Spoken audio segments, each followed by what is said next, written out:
All right. Good evening, everybody, and welcome to the Critical Principles of Shillelagh Stick Fighting webinar.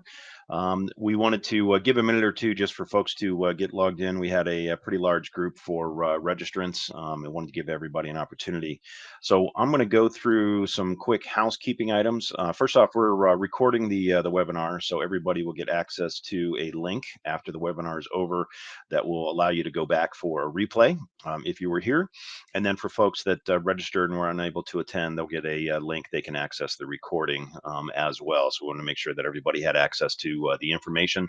Should be a really good discussion tonight. The focus is really around principle-based instructions and a couple of core principles that we teased out. We only have about an hour together, so the time will go really quick.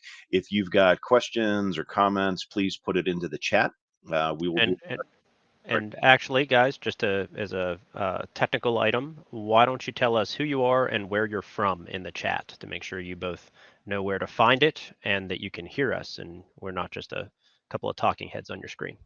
There you go. That'd be good. All right.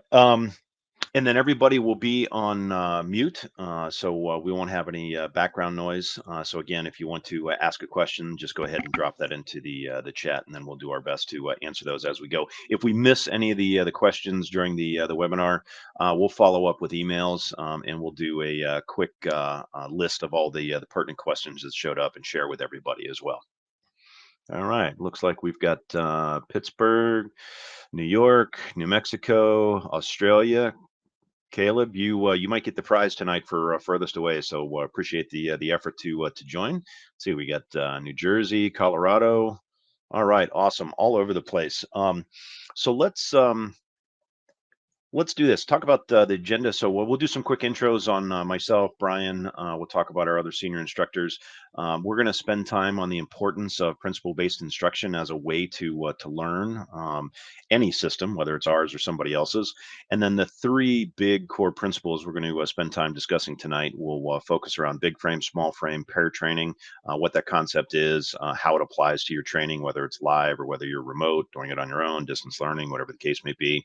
We'll talk a lot about structure and how that relates to power generation, but also how you manipulate structure, use structure to protect yourself, what have you. And then angles and distancing. We'll talk about our 9-gate system as the example. We've got a couple of short video clips we'll go through as well. And then, of course, we'll do a wrap up. Go through any questions, comments, feedback, and then we've got some fun announcements at the end tonight that we'll go through as well. So let's see, we've got Florida, Michigan, Bridgeport, West Virginia. Eric, you are close to me in Pittsburgh, so you're not that far. All right, so awesome. So let me start with our host tonight. So introduce myself, Brent Earlywine. I'm the founder and lead instructor for the Combat Shillelagh system. A little over 36 years in dedicated martial arts study. And then the Combat Shillelagh system is something that's been near and dear to my heart. Brian and the other instructors and I, we took about 4 years to actually codify this system and put together the material, the levels, how it's structured, what's inside of it. I think we've come up with something that is really, really robust and certainly a ton of fun and a blast to learn and study. So we actually have a full-time dedicated training hall here in Pittsburgh. We're celebrating 25 years of actually having a dojo and a training hall here in Pittsburgh this year. So we're having lots of celebrations this year. So kind of crazy. I got the gray hairs on my face to prove it, but long time coming. So with that, Brian, why don't you spend a couple of seconds on yourself, if you don't mind? Yeah, sure. So I think, Brent, am I officially your longest continuous student? You are. Yeah, there you go. So And I've 20 lost years. track. Yeah, I was going to say Yeah, it's about 18 plus. yeah. So this is year 20 for me.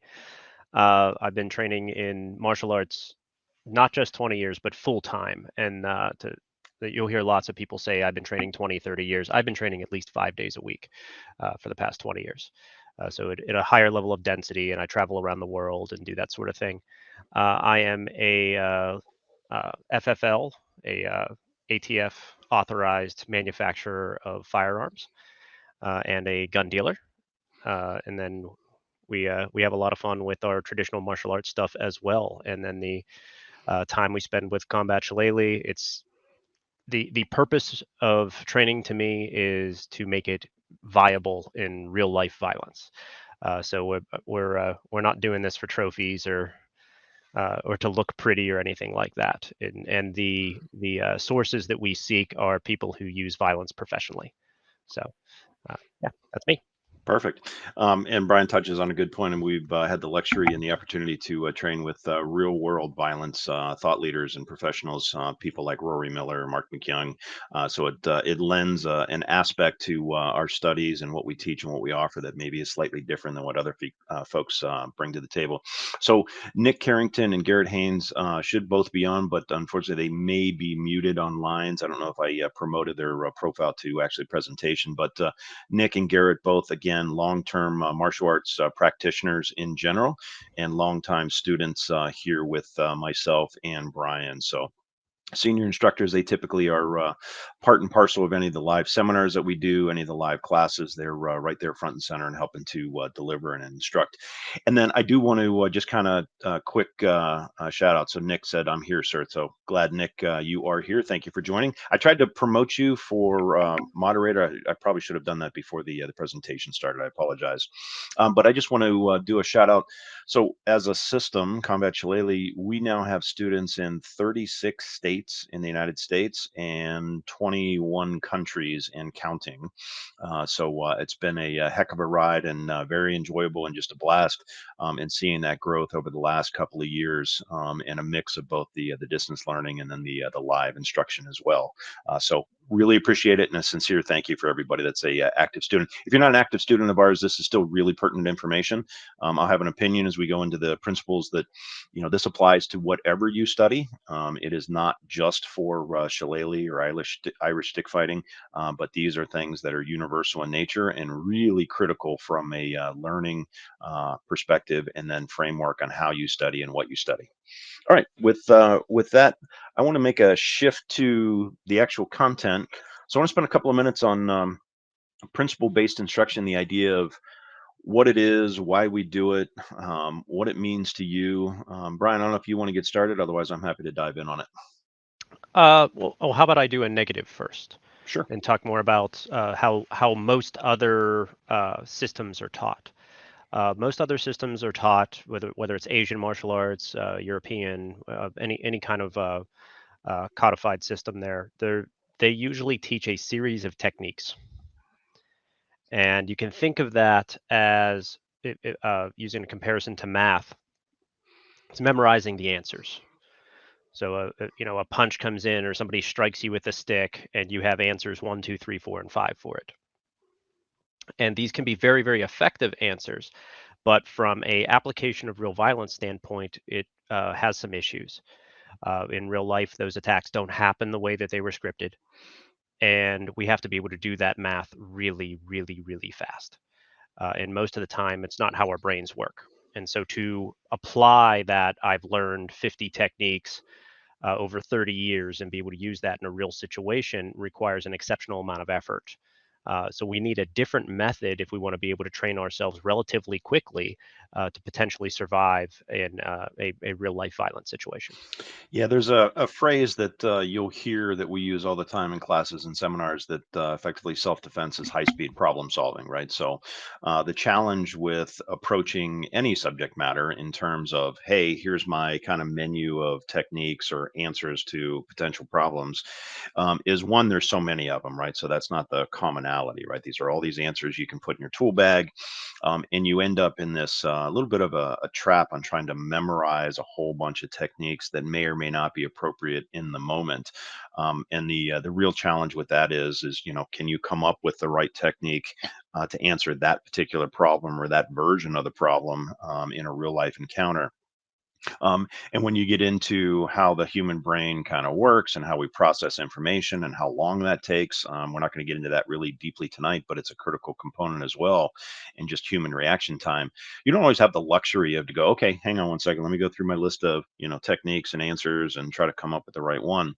So what we talk about and the way we train and the way we study is to go up a couple of levels or layers and get into the concepts or the principles. And if you understand the principles, then the principles create the techniques.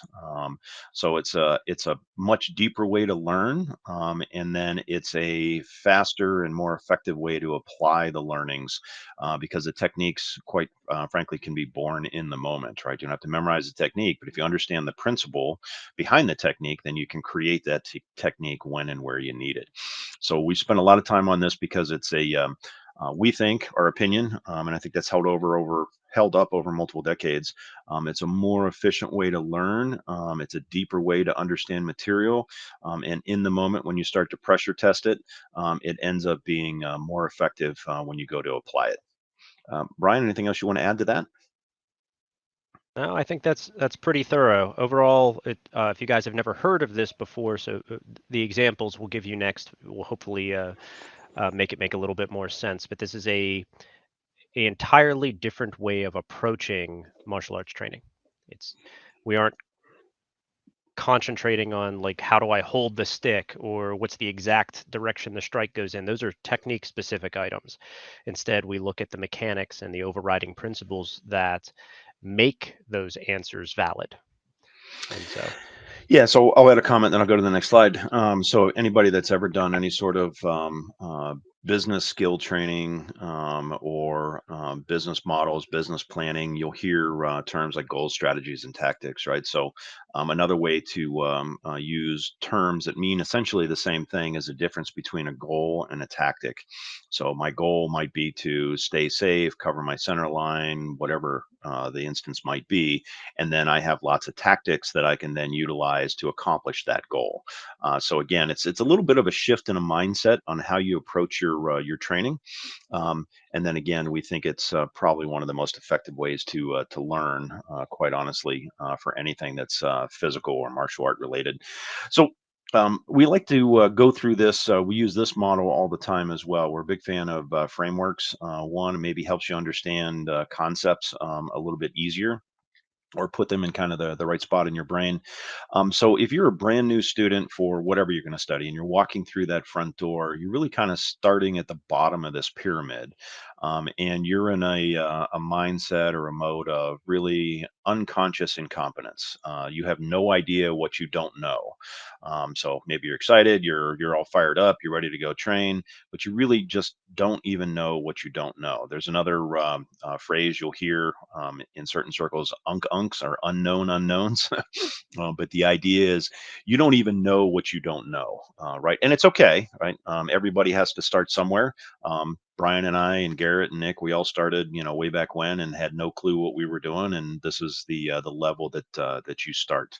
And then Brian, you can jump in as anywhere here. I'll just go through the model real quick. But if you've got commentary, let me know. And then as you start to spend time on the floor, get some time under your belt, you get to the next stage, which is a conscious incompetence. So you're now aware of what you don't know. So you've got some clue, like, I have no idea what I'm doing, and I really don't know what this is. I don't know how it works. But now it's come into kind of conscious awareness that you're aware of what the skill is, but you're not proficient in it yet. You don't know how to perform the action, or perform the technique, or apply the concepts. You're just aware of it, that you've got this incompetence and you've got gaps in your skills and knowledge. And then again, as you continue to move through with time and effort and focus and study, you get to a point where you get to levels of competence, but you have to think about it. You have to actually like work at making sure that you're delivering the skill, delivering the concept, delivering the technique. It's not automatic, right? It's very much a conscious effort to deliver against a level of competency in some way, shape, or form. And then again, as you continue down that path, invest more time, invest more effort, you end up at the top, which is what we're all striving for, which is unconscious competence. In other words, people will use terms you hear, muscle memory or what have you, but the idea is you've spent enough time and the effort that now you've got those skills buried in your body, they're buried in your brain. You don't have to consciously think about it. You can perform it in the moment. You can start to mix and match techniques. Techniques are born in the moment. You don't have to try to come off of a memorization list because you're focused on the principles. But everybody as a student goes through these levels, I don't care who you are or what you study, you're going to go through these in some way, shape, or form, which again ties back to our idea about the principle based instructor to try to move you through this quicker. And you'll go through it multiple times.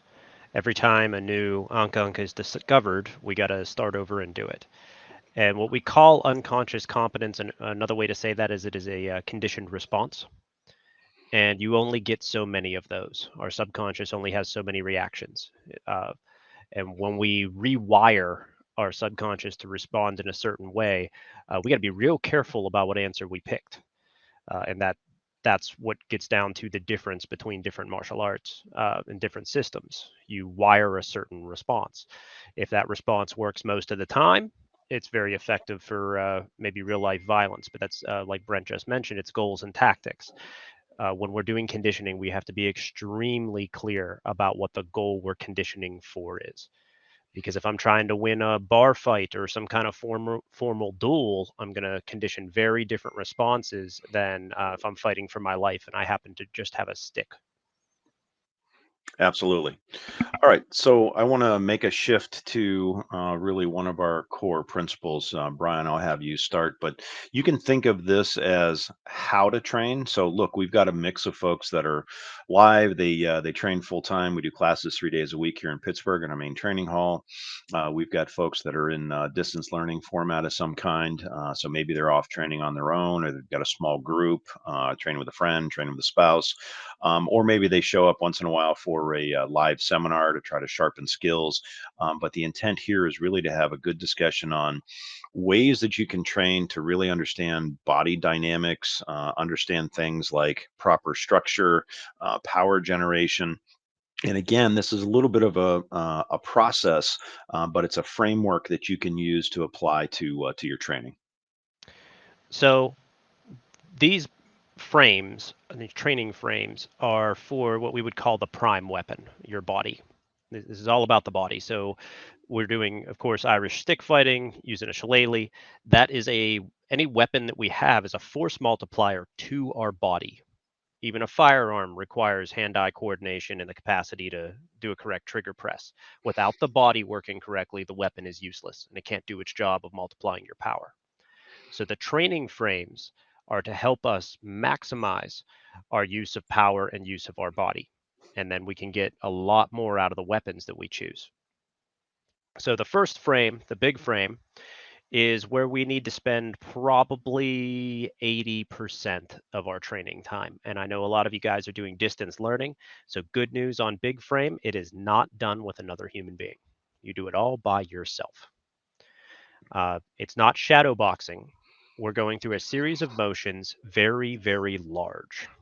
You're going to move your body. You're going to stretch all your parts out. We tend to get into lower type stances when we do it. We get our arms to full extension. We stretch out from the shoulder. And so it ends up being a hell of a workout to train this way. You go very slow when you do these kind of motions. And it's about learning and teaching your body and conditioning your body to generate a large amount of power. But it's kind of broken up. We learn to move the arm, we learn to move the leg, but when we're all stretched out like that, it's hard to get them all to work together. And that's when we get into small frame training. So once we've learned the general large motion and how to generate a little bit of power with big frame, we go to small frame, which is literally just not stretching out as much and doing a very similar motion with a different goal. Now the goal becomes to, the term we use is unify the body. And to simplify that for you, that means the hands, the feet, and the lower back, the pelvis, all arrive at the same time. That's how we do it in our system.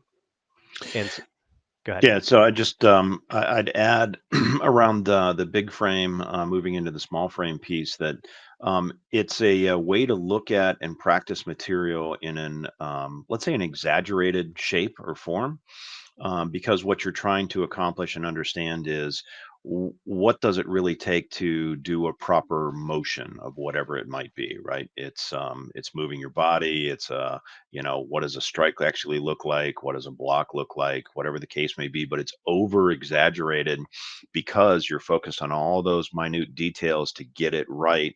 and get it into your body, get it into your brain, get it into your system as you move through those levels of competence.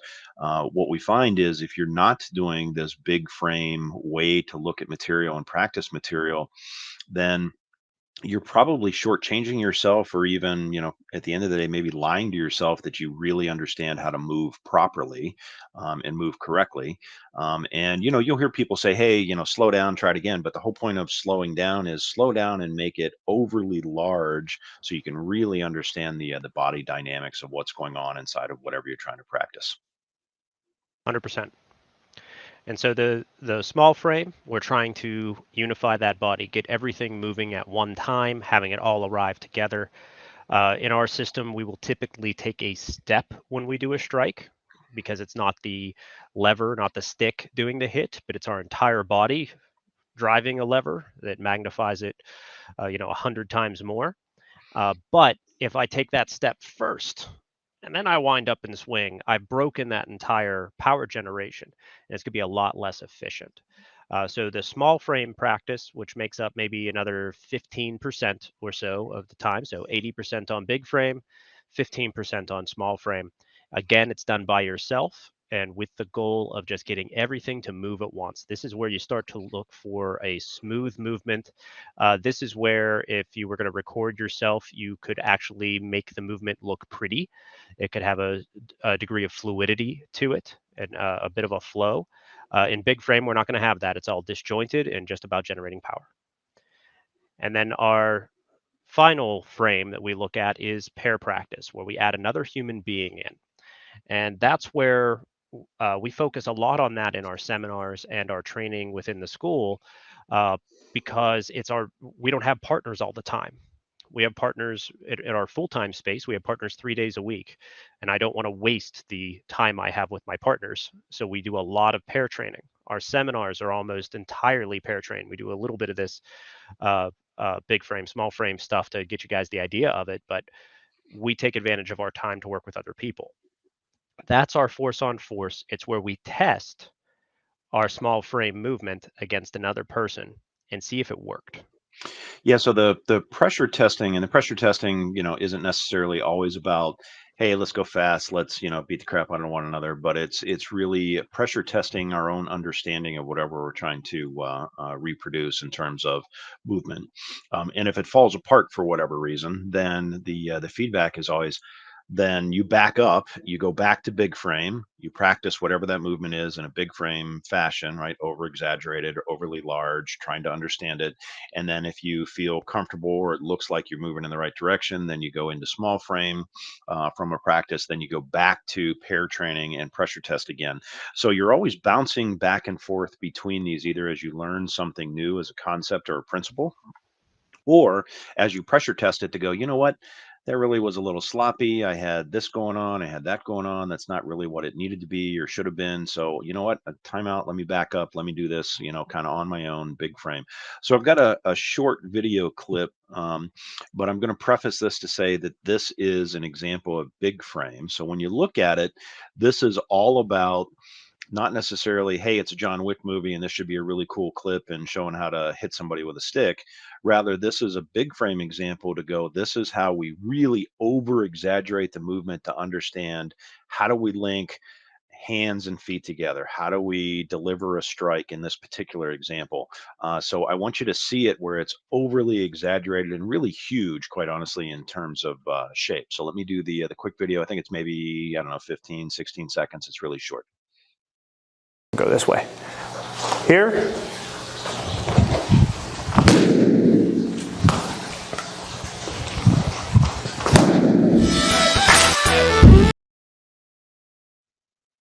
Okay.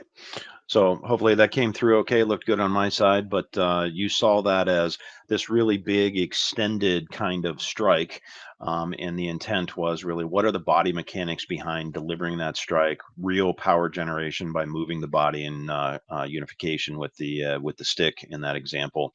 And then you would move to the next stage, which would be small frame, make it smaller, bury those movements, unification of body movement as you do it, and then you would go pressure test it as a pair training with another partner. Yep. And uh, these frames are meant to be used together. It's not a great idea to say that you prefer one of them over the others. We do spend the majority of our time on big frame because it conditions the body. It makes the whole thing more effective. But if you only do big frame, you're not going to be able to fight with it because it's kind of goofy. If we only do small frame, that's actually very effective for fighting. But if you never pressure tested it in pair training, you might have conditioned the wrong thing Correct. and not be aware of some mistakes. If we do too much pair training, and this is what we perceive to be a flaw in the way that most other people train, whether with sticks or any other system, is they do what we would consider too much pair training. It causes what we would consider separation in the body. So small frame, we're looking to unify, get everything to move at once. If you do too much pair training, it tends to break apart. And that can kind of permanently, it becomes a habit, and then you're very limited in your maximum power generation. Yeah, I'd say probably the same thing, slightly different way. So if you upend the system and do pair training mostly, you'll find yourself over a longer period of time having to back up and fix a lot of bad habits. Versus if you do the kind of framework this direction, big frame first, small frame, then pair training and pressure testing, you'll have less errors to kind of fix in the system, or less likely to have errors you have to fix in the system, because it's literally structured to help you understand and learn in a very specific way. So again, it's a framework to use and apply in training. A lot more discussion buried underneath this. Certainly come see us, live classes, seminars, reach out to us. We could probably spend a couple more hours just on this particular principle, but this is a really big one on how to learn and how to train. So if we make the shift to the next big principle, we spend a lot of time talking about structure, and structure is kind of a generic word, so maybe it's a loaded word. It means an awful lot. It's shorthand. We use it a lot in classes and seminars talking about structure, and structure means a couple of things. At the base level, structure is really about skeletal alignment, and how your body is in a particular shape in a moment of time. So there's some samples here on the drawings that I really liked on this illustration, where one, we always want to keep our own body in good structure or good skeletal alignment, because it gives us a couple of things. One, we maintain our own balance. Two, it leads directly to good power generation, right? So we're trying to deliver some sort of attack. It actually helps us cover and control and defend against incoming attacks when we're in good structure or good skeletal alignment. Um, and then on the other side of that equation, the other thing that we talk a lot about with structure is I'm interested in trying to break the other guy's structure, because once I get him out of structure, out of alignment, out of balance, then I can take full advantage of that break in structure to manipulate his body. So the other guy always gets a say, right? They're trying to break my structure at the same time I'm trying to break their structure. So we want to spend an awful lot of time understanding what does it really mean to be in good alignment, have good balance, and then practical ways to practice it, and what does that look like. So on the bottom kind of strip there, you'll see these purple boxes. And the idea is, if you get any of the three kind of main pieces of the body out of alignment or hanging out over open space, you've broken structure, right? So a good example is, and I'm doing this on video, but I'm leaning my shoulders out over open space. I'm no longer in good skeletal alignment. I've broken my structure. Or in the illustration at the top, the on the far left, the butt is sticking out, right? So the spine is not in good straight alignment. That's a broken structure, as an example. Same thing can happen with the body envelope. We spend a lot of time talking about that, but really about, the pieces and parts where we're not in good alignment. Those are openings, gaps, and weaknesses in your body that the other person then can take full advantage of. So Brian, I'll ask you to jump in. Yeah, so to go back to Brent's earlier comment about goals, strategy, and tactics, uh, there are several just within the Shillelagh stuff. There are several well-known Irish stick fighting systems, and you need to take a look at what the goal is of that system. So the goal in combat shillelagh, it is an application for us of fighting for your life with a stick. It's not for bar brawls. It's not for winning points with the girls. It's to go home alive. And when we look at it that way, the power generation that we've chosen to use to accomplish that goal comes from our structure. There's other kinds, uh, like muscle and other things that work great to generate enough power. But we're looking to stay upright, and a structure is essentially how we resist gravity. It always points down, right? So if you look at the structure on the far left, that bent over type structure, if I'm doing a fighting system where the goal is some sort of dueling, where I'm only going to be fighting one other individual, and there's going to be some sort of rule set involved that I get to, come out of this alive, whether I win or lose, then leaning forward a little bit is not a half bad idea. It lets me reach them easier. I can get away with that. If I'm fighting for my life, then leaning forward puts my head, one of the most important parts of my entire body, if not the most important part, closer to the bad guy. And I can't generate power effectively in any direction except forward. So if there's other bad guys, I'm going to get my ass kicked. And when I'm fighting for my life, the price tag for that is very high. And so the power generation we choose, that vertical structure, that's the kind that is used in real sword fighting as well. The same concept. If you stick anything out, they will chop it off. So we want to keep all our pieces and parts together and close, and be able to pivot our spine, hips, and move our feet to generate power. So that is a when we say structure power, it is keeping that shape and being able to transition and move around while doing it. It's a practice that takes years. Yeah, you'll hear we mentioned it briefly earlier, but you'll hear a phrase from us: unification of body movement. Structure is not static, so you can have good structure and have some sort of stance, and you're not moving and be in great structure. The trick comes when you're actually moving around. You're advancing. You're moving on our angles that we talk about. You're retreating because you're trying to get out of range from the other person. Um, or you're in the middle of it's hands-on, right? So we spend a lot of time on manipulating each other's bodies in a way to try to, either break the structure or take advantage of a broken structure. But the unification of the body movement is structure in motion, is how I would put it. So we've done a couple of drills. I chose a video clip from one of our recent seminars where we were practicing that unification of body movement against a little bit of pressure or pushback from the other person. So let me grab that video clip.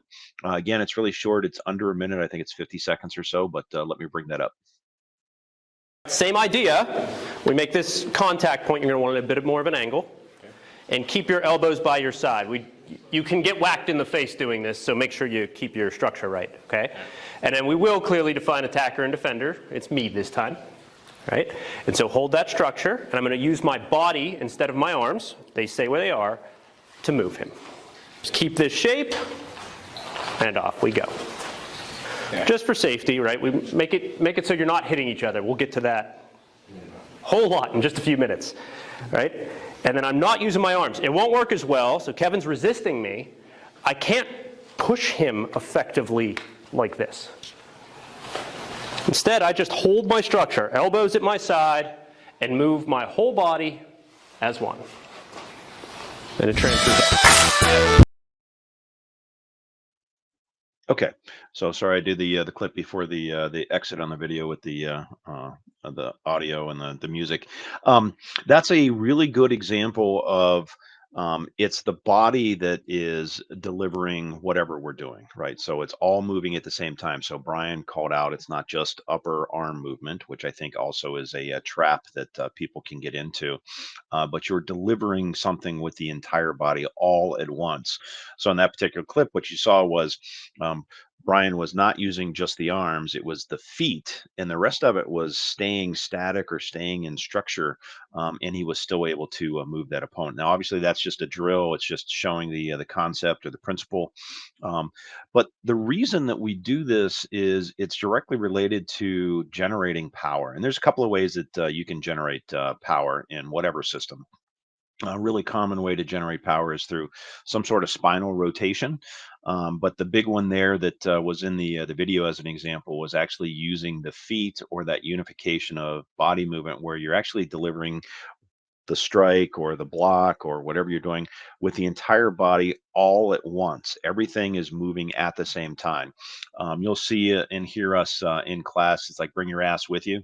So the intent is, you're bringing it's your spine, it's your feet, it's all moving at the same time. So why do we care about the power generation? So can I hit somebody really hard with a stick by just using muscle mass and use my arms and my shoulders and upper body?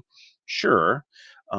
But I will tell you that if I deliver a strike and I'm using my entire body in some sort of unified movement and proper structure, it is 10x the amount of power that gets delivered and gets generated by doing it that way. So there's some discussions here on timing, right? So the feet, the hands, the spine, everything's moving at the same time. They're not disjointed.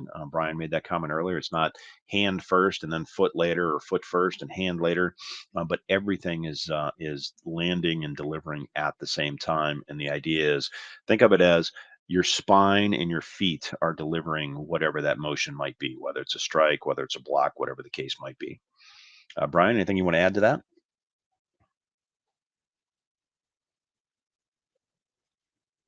Can you hear me?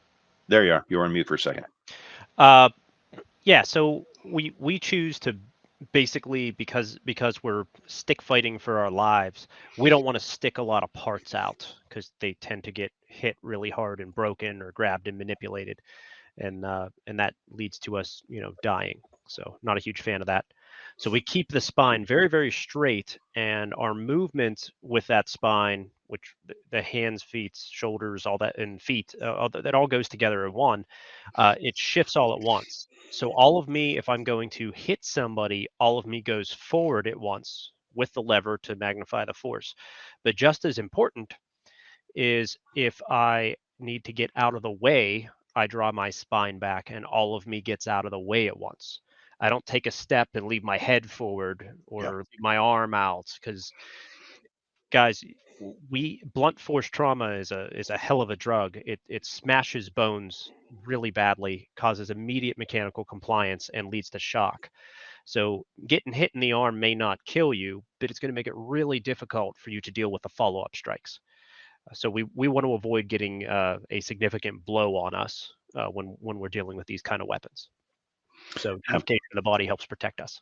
Absolutely. And again, this the whole discussion around structure or power generation. We usually spend a lot of time in classes and seminars talking through some of these concepts because they are such a critical core component, and it applies to anything and everything that you're doing. I would give a challenge to everybody that's on the call and on the webinar. Go out and take a look at webinars, and then if you look, or I'm sorry, not webinars, but videos. If you look at it through the lens of, do they have good unification of body movement, or are they kind of disjointed in their movements, like something's moving first and they're dragging the rest of their body after the fact? You'll start to see that kind of everywhere. And then the unfortunate or fortunate, depending on what side of the equation you're on, aspect of that is, if the other person doesn't understand unification of body movement and doesn't understand proper structure, then they create massive openings that then you can take advantage of, right? So you keep yourself in good structure, you're protecting and covering and defending yourself just through how you hold your body. But if the other person is not able to do that at the same level that you can, then they are creating all kinds of opportunities that you can take full advantage of, either through gaps that you can strike into, or just simple body manipulation as you go on, hands-on, person-on-person kind of movements. So let's move to really the third big principle for discussion this evening, which is around angles and distancing. So inherent in our system is, you've seen and heard, if you studied with us, what we label as the nine gates. So the nine gates, it's two major components. The first major component you'll see there on the diagram is, those are the striking angles. And I will say that these striking angles are effectively universal in most striking systems, whether they're stick or blade based. This is just the core angles, right? So as you go through it, you're understanding the core gross angles that you go through for the 9 gates. The ninth one is actually a straight kind of stab, if you will. It also applies to blocking against those incoming strikes and those 9 angles. So that's the first major lens or the first major category is striking and blocking on those main categories. But if you took that same diagram of the 9 gates and put them on the floor, this also applies specifically to your footwork. So you'll hear the terms like getting off the X, and there in part of the picture you'll see the engagement line, the direction of the attack, and then effectively you're making a decision on the direction of your footwork to get your body out of the way, right? So if you're moving all at once, you're bringing your entire body with you. To Brian's point, you're getting out of the way, you're getting offline, or you're creating and moving to an angle that makes it much more difficult for the other person to reach you, and or manipulate you in some sort of way or strike you because you've moved off the X or moved offline. So let me go to the next image. So quick diagram of footwork. So you see those 9 gates from a footwork perspective, really on the floor. So if you look at why is this a critical principle or critical discussion is when you talk about moving with your entire body at once, it's your footwork that brings the rest of your body with you if you're doing it properly. So the footwork or the steps and the angles that you take or the direction that you step, it creates range. So range is distance, distance is time, and then time is safety is usually how we describe it. So in other words, if you're off at an angle or you're far enough away the other person can't reach you, so you're relatively safe for a certain period of time. And the other thing that starts to come into play here, you'll see all these different angles. We can go back left, back right, back straight, go straight left, straight right. You can go forward, and then we start to get into some rotational footwork, which is really interesting at the higher levels of our system. But the whole point here is really to utilize the angles to create that distance, to create that safety, and manage the range between you and the other person. Another term you'll hear from us is engagement distance. In other words, can they reach me? Can I reach them? If I can reach them, usually they can reach me at the same time. So that may or may not be the goal that you're after. But we also talk about pulsing, where you expand that distance, close that distance, or shrink it based on what you're trying to accomplish. So, Brian, I've got 2 videos. Before I do any of that, is there anything you want to add to kind of the angles? Yeah, one more concept for the 8 gates. If it's placed on the floor and you're in the middle, it is a model of the amount of people who can get around and effectively attack you at once. So it's if you're in the middle, and especially if they're armed, 8 people surrounding you is about the max. If there's more than that, they would tend to get in each other's way. It's not going to necessarily be more effective. So Brent mentioned at the higher levels of our systems, we deal with some rotational stuff. One of those concepts is we need to be able to effectively change our direction to face any of those 8 directions and deliver an attack in order to deal with multiple people. So we get into that as well. So the 8 gates thing is foundational to everything we do. It's the model that we use to understand angles and timing. Yeah, and then the thing that makes it really interesting, so as you go through those levels of competence and you've got time under your belt and time on the floor, is not only are you changing the angle, but you're changing the distance, and you're doing both at the same time. So it really starts to kind of come alive, where you're actively managing those angles and distances live in the moment. It creates some really, really interesting ways to reach the other person while maintaining safety for yourself as you move into longer range weapons. So we spend, even though we do cudgel, which is the short shillelagh, usually about 20 inches or so, the regular shillelagh, which is usually about 36 inches or so. But we also do 50-inch, 60-inch, 70-inch staff lengths in our system at the higher levels. So as you do longer range weapons, this really becomes critical to understand the angles and the distance. Something you might get away with a short weapon, you're probably not going to get away with a longer range weapon. So I've got 2 quick videos. You want to add something, Brian? Yeah, one more thing there. The shillelagh is a blunt instrument. and blunt instruments are force equals mass acceleration. If you take a shillelagh and place it on somebody and push, it doesn't really do too much. Unlike an edge weapon, where if I took a knife blade and placed it on somebody and pushed, that's going to have a rather nasty slicing or stabbing action. So these movements are generating the mass acceleration that we need to make a blunt instrument effective. So. Agreed. So I've got two video examples. These are samples of a drill, very simple footwork. It includes not only protective shape in terms of structure, but also a rotational footwork to get into some sort of advantageous position, either next to or almost behind the person as the attacker. So again, look at this through the lens of this is a drill, not John Wick movie, but it gives you a glimmer of some of the stuff that we practice on a regular basis to understand what the angles and the distancing really looks like. Where I'm going to step forward on these 9-gate angles from a footwork perspective, but then I'm going to rotate in place to get to that back strike. But get the fuck out of the way, to Ross's point. Be safe, shield, shape, a live hand still in the mix, and then if I'm going to hit him in the back of the head, if I just try to rotate, I'm probably going to be past him. So I actually need to create distance and almost retreat with that rotation. Right? Forward, and then I'm going to rotate my back leg to get to here. Then I can reach. If I don't rotate that back leg, I'm going to end up here, which may or may not be what I want. And bang. So rotation with the feet. My forward foot is my pivot point. Okay, let me give you the second one. It was a continuation. It was one of our recent seminars. So these two video clips were actually practiced back to back. So the way we're training this concept is we're putting these together and then I'm moving with the body. If you notice, the arms aren't moving at all. We usually use the term unification of body movement, so it's the whole spine. I apologize. Actually, that was I had it mislabeled. That was the one that I meant to show earlier, which was the whole structure discussion we were having.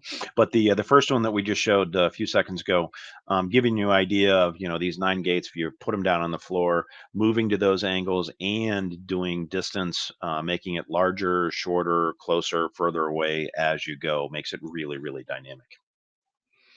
All right, so we are at about 7:52. There are. Let me take a quick look at the chat. And I wasn't sure. If you guys have any questions or comments, go ahead and put them in the chat there. We've got a couple minutes left. We can BS with you. Yeah, so don't go anywhere yet, right? So give you an opportunity to put something in the chat if you have questions. But I did want to spend some time. There's some exciting, fun stuff coming. 2 things. One, we're going to do our next live seminar. So Joseph just asked that question. Good timing, Joseph. When's our next seminar? It is July 15th. We're going to do a quick webinar Friday night. And then we're going to do a live seminar on Saturday the 15th. And then we're going to have a celebration. So we said that one that took us 4 years to codify the system. We launched it. We're in all these states, all these countries. We actually want to have some celebration face to face for people that come to the seminar. So Shillelaghs and Shenanigans. We'll do really good training from 10 a.m. till about 3 o'clock or so. And then we'll do some food. We'll do some beers at our here main training hall in Pittsburgh. Should be an awesome day. Everybody is certainly invited and encouraged to attend. And then the big news that we're starting to put together is we're going to put together a founder circle trip to Ireland, which will be a custom trip. It will be limited to a certain number of people. We're going to go over to the actual town of Shillelagh, and we are going to spend some time, 3 days plus of actual training while we're there. We will have accommodations arranged for everybody to stay at. And then we will go to the old Shillelagh stick maker, which is a 5th generation master craftsman that actually makes authentic shillelaghs. Part of the higher end packages will include, you'll get your own shillelagh with your own custom inscription. So you'll have a piece of history to bring back with you as you come back from that trip. More details to come. Stay tuned. I'll get that posted on all of our social media channels. Let me go over to the chat. There were a couple of questions. Is it made up of various stick fighting arts, or does it come from a singular one? Effectively, our system is an amalgamation of the 36 years plus of my own martial arts training. Brian, Nick, and Garrett, where we put together our system based on what we saw that worked, what we saw that didn't work. Cudgel, short stick, shillelagh length staff, longer staff, and then we also do blade work as well at the higher ends of the system. Um, Smiles. Liam makes some great batas. Liam is phenomenal. His quality of work is crazy. So we'll get an opportunity to not only go see his shop, and then everybody that comes will get their own shillelagh, but we'll hear him talk about what he does, how he does it, and then his aspect. He actually talks about shillelagh stick fighting as well. And then look, we're going right to the source. We're going to be training in Shillelagh, staying in the town of Shillelagh. Pretty sure that you can't get any more authentic than that. It's just going to be a blast. Let's see if there were any other questions. Looks like that was most of the questions. Brian, anything else you saw there? Otherwise, I've got one or two things for wrap up for us. Yeah. So I see people that commenting on, where did this come from? What did it do? Of course, we have lots of martial arts training, and most martial arts training, like we mentioned way at the beginning of this, is a bunch of techniques. It's a bunch of ways of doing things. Some of those answers are phenomenal. Other ones, once we add the context of we're fighting for our lives, they're kind of dumb and they're going to get us killed. So we take our own experience, go through the lens of what our teachers gave us, and pared it down to what are the not huge handful, but what are the core critical principles that if we condition to unconscious competence, will make it likely that we can survive a lethal encounter with a stick. Yep.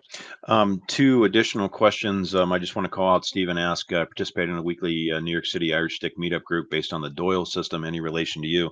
So there are really only about 4 systems that are out there. So Doyle system is one of them.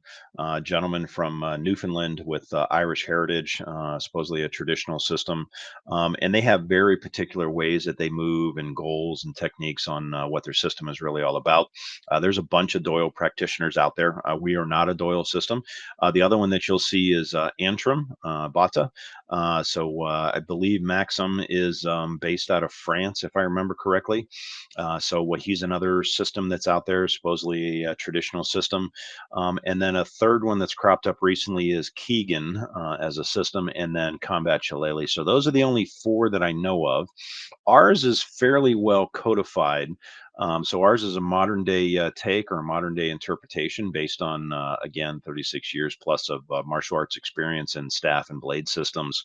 And then the other guys, they do a bunch of face-to-face stuff, but our system is extremely well structured, codified. So again, we took 4 years to really put this together. So it's one of the things that maybe makes us a little different than some of the other folks.